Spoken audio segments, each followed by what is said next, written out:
Daddy Frankie may nagsabi pa sa akin. Oh. May napanood na naman siya, yung vlog mo daw. Sino napanood? Yung nagtitinda sa amin. Oh. Yung ulam.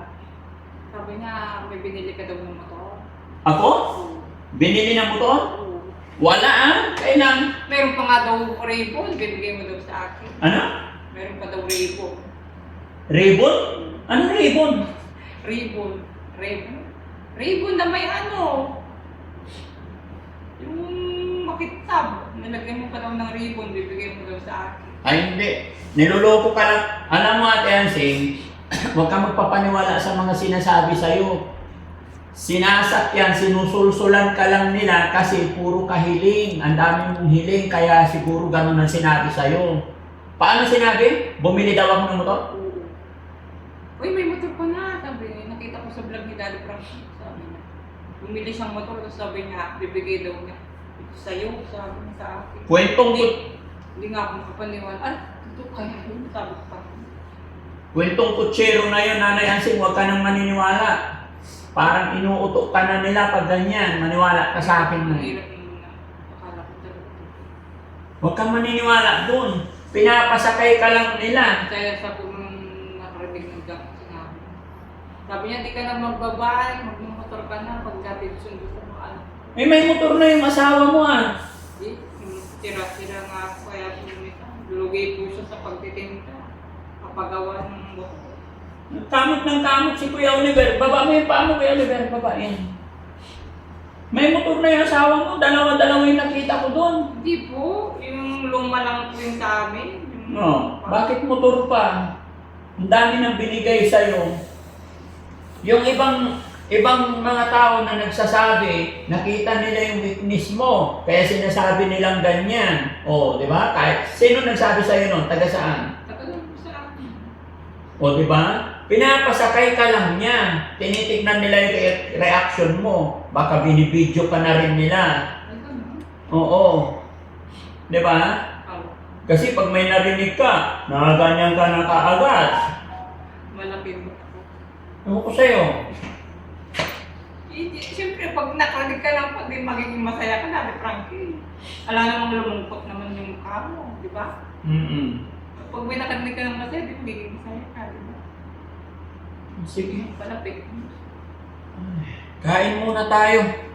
Nagugutom ako. Nakapagluto na si Yaya. Okay? Kakainin muna ito mga to. Kumain ka na?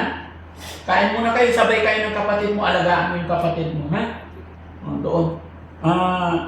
Kuya Rizky, sabihan mo si Yaya kung tapos nang kumain ay nagluto. Pakainin na sila dito. Okay po. Oo. Sabihan si Yaya. Okay? Kasi napapagod ako dito sa usapan namin ni Nanay Ansing. Ang dami niyang hinahanap. Frankie, may napanood akong vlog mo. May nag-sponsor daw ng baboy sa akin. Ano napanood mo? Sino yun? Sino nag-sponsor sa'yo kung napanood mo? Yung isang sponsor mo na, Oo. totoo ba yun?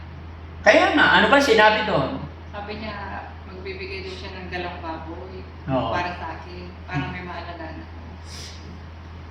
Asan na? Nabili mo na ba? Ay, hindi pa. Kasi ano eh. Kukunin ko na sana. Kasi nandito naman na. Hindi.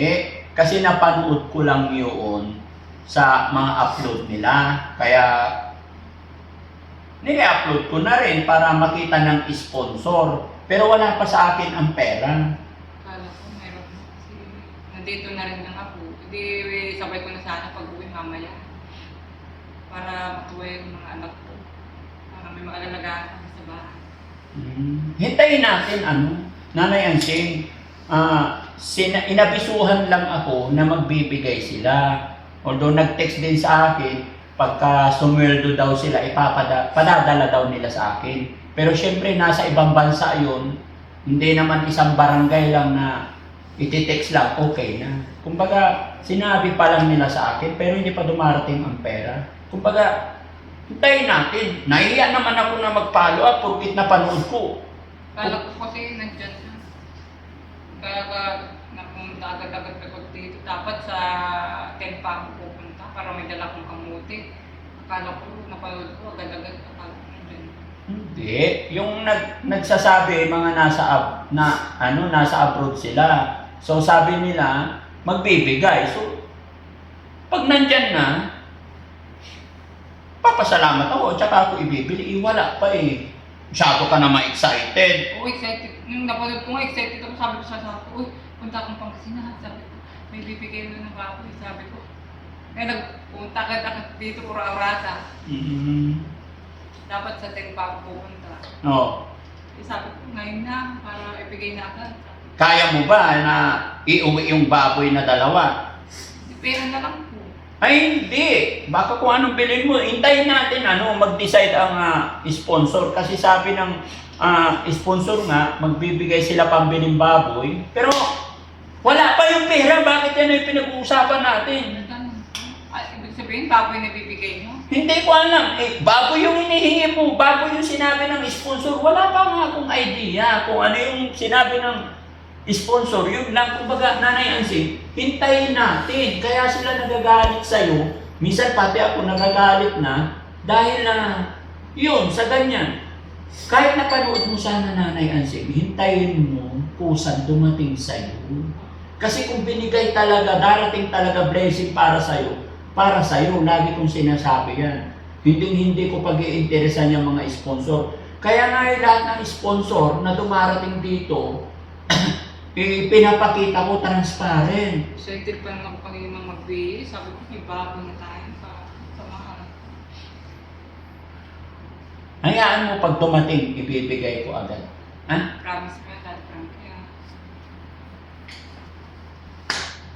Kuya Oliver, hindi pala ikaw ang sinadya ni Nanay Ansing dito eh. Baboy ang sadya niya. Ano masasabi mo? Hindi ikaw pinasyalan niya, baboy pa lang. Saan na yung Daddy Frankie? Kita ko siya. Isa na rin pati. Ano? Meron di o.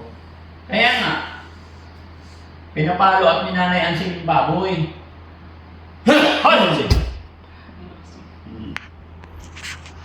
Ano sasabihin mo? Maghintay ka, Nanay Ansing, kamo ko lang. Oo, Hintayin mo dumating, kamo. Ha? Ang nagpadala nun si Ma'am Malu de los Santos. Ang nag-upload nun si Ma'am Malu de los Santos. Sinabi niya na magbibigay siya, pero hintayin na lang natin, ha? Kasi nakakahiya naman pagka ipapalo up ko. Ikaw talaga. Paano ko kasi meron na talaga kasi napangipit. Hindi mo inintindi yung sinabi niya doon. Magpapadala. So, ibig sabihin, gagawin pa lang.